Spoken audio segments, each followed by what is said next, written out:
Phoebe Rexo and David Guetta, 1 in a Million for your Monday morning here on Zoo FM Breakfast. We're the home of Dubbo's best music from the 80s to now. And Mayor Matt Dickerson is in. Good morning. Morning, Keegan. How are you going? I'm all right. How are you? A bit crisp this morning, I think. It's a bit chilly on my toes. I'm still wiggling them now, trying to warm them up. So I hear you had heated socks. I do have heated socks when I go bike riding. I didn't use them this morning because I thought 13 degrees, that's okay. On paper it looks fine.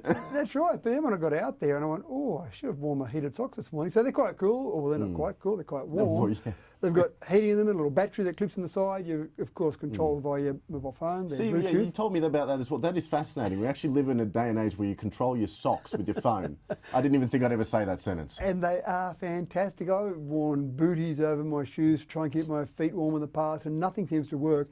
But heated socks, they're that good that even in the middle of winter, I start off with them on 3, and by the time I get halfway through the ride, I pull out my phone and turn them down to 2 or sometimes even 1. So right, okay. Well, see, nice. it has multiple settings. At least there's a bit of variety there and options available. Now, I don't know what the temperature's like down on the border, but I hear you're doing something with Albury shortly. So Albury and Wagga, actually, there's a group called Regional Cities New South Wales. It's a group of 15 cities, and we believe that by that group being together, all similar in terms of some of the needs we have with government. So you've got places like Tamworth and Armidale, and then Wagga and Albury, Bathurst and Orange, so a bit closer to us. So you've got a range of these cities.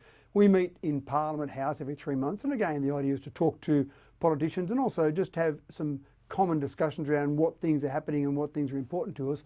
One of the members, or a couple of the members actually, about a year and a half ago, talked about the idea of getting out to visit some of our other cities. Now, we normally meet in Sydney because it's convenient because we can all get there easily, but it's actually quite interesting looking at different cities. So last year we did a road trip and we went to Lismore and Tweed, and of course after all the flooding that had happened up there, it was actually quite fascinating and quite sad in some parts of just seeing the devastating impact of those floods and just talking to those councils how they dealt with that. And so we thought that was a good idea. So this year the 2 places we've chosen are Albury and Wagga. So tomorrow we're off to Albury. We'll have a full day meeting in Albury on the Wednesday, basically look around there, and then go across to Wagga, which is nearby, and spend all day Thursday there as well. And again, we'll have our normal discussion as a board meeting as such about what's common and what we need to approach government with, all those type of things, but also go out and have a look to see how they're doing things. Bringing it a bit closer to home, I see that there's currently a small car park closure going on, but the thing that really caught my eye with this, it says that the boat ramp is also closed. I wasn't even aware you could take boats onto the Macquarie River. Yeah, definitely, and there's a few boat ramps along the Macquarie River, certainly along this area here on both sides of the river. So just briefly on that car park, that's at the bottom of Church Street. You may have noticed some construction fencing along that's called the shared pathway behind Ollie Robbins Oval.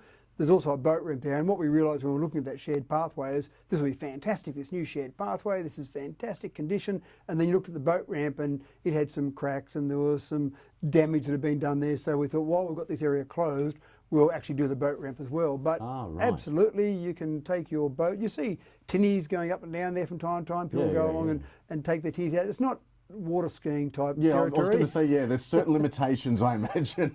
Well, I don't know if there's a legal limitation. It's just a common sense limitation on water skiing. I wouldn't like to water ski up and down the river. It's too skinny and there's too many logs that might pop up. I'd rather be on Burrendong Dam and do some water skiing there rather than along the Macquarie River.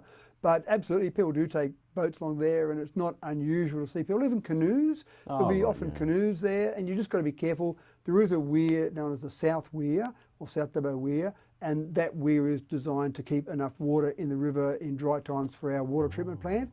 But you've just got to go around that weir. There's a spot in the river you can actually pull your canoe out or actually take that. So we don't want to go over the weir as such. Yeah, no, we don't know. Nobody wants to jump the weir. That's not what we're looking to do. No, but that's absolutely fascinating. I had no idea. Yeah. I've seen something else that's been popping up occasionally in the local news. It's the Dream Festival. What's going on with that at the moment? Well, this is one started way back in around 2011, and it's been a successful festival from the community's point of view. We gave it $20,000 from council in the first year, then $40,000 each year after that. And it got to the stage where it grew too big almost for the committee to keep running it. And so they handed it over to council several years ago.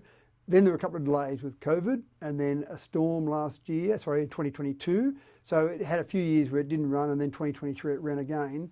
We're discussing that at our committee meetings this Thursday night in terms of the future of the Dream Festival. Do we want our staff to keep running it? Is that what our staff should be doing, is running a festival? Do we want to try and get volunteers involved again to run it and just have our staff behind the scenes?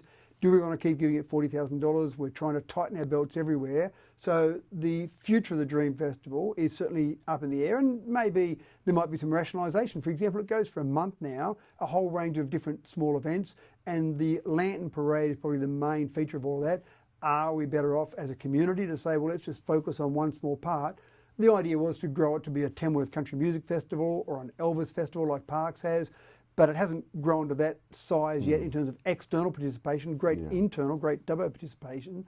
So where's the future of that? That's all up for discussion by councillors this Thursday. The final decision won't be made this Thursday. The final decision will be made 2 weeks after Thursday at our council meeting. And just quickly, another thing I've seen in some of the headlines and discussions locally is sort of unintended cars just sort of sitting around. What's the process of council removing, say, an abandoned vehicle? It's a very tricky one. There's a whole range of variables, and there's legislation that we've got to adhere to. So, for example, a registered unattended vehicle. So if someone says, oh, there's Keegan's car, he hasn't moved it for a couple of days, council come and get rid of it, there's 28 days it's got to be unattended for if it's registered before we can do anything about it. But even then, after 28 days, we've got to give notice to the owner, and we've got a certain period to give notice, and then we've got a certain period that we have to allow for that notice to go through the post. Now, typically, you'd email or ring the person, but the Interpretation Act, it's under that, where you've got to give 7 days notice, assuming that you're posting something to them. It's been done before the invention of the internet. Correct, and the legislation hasn't been updated to account for that at the moment. So that's a registered unattended vehicle.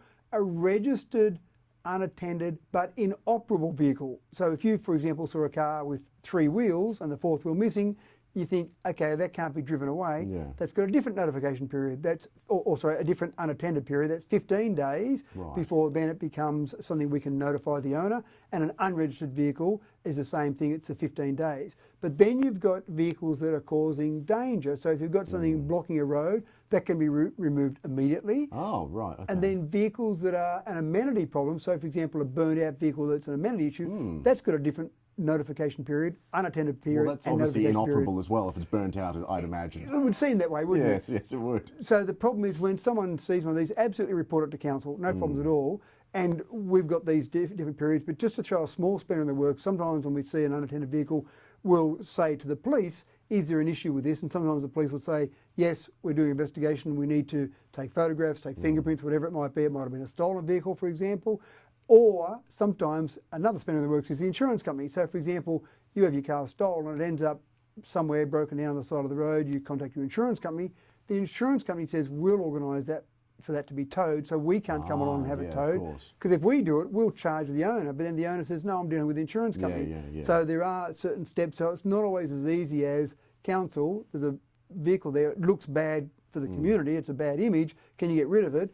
We've got certain legislation processes and also then insurance and police. So the first thing is tell council about it, but it doesn't mean it's going to be moved that day because we've got those various processes. It is complicated. Well, that explains why I constantly see people asking questions, including myself. Wherever I've been, everyone's always asking the processes of abandoned vehicles. It is more complicated than I imagined. Exactly right. Cheers for coming in, mate. It's much appreciated. Always my pleasure, Keegan. Hopefully it'll warm back up again for you. Oh, well, yes, I'm hoping, but not too much. Not too much. That's right.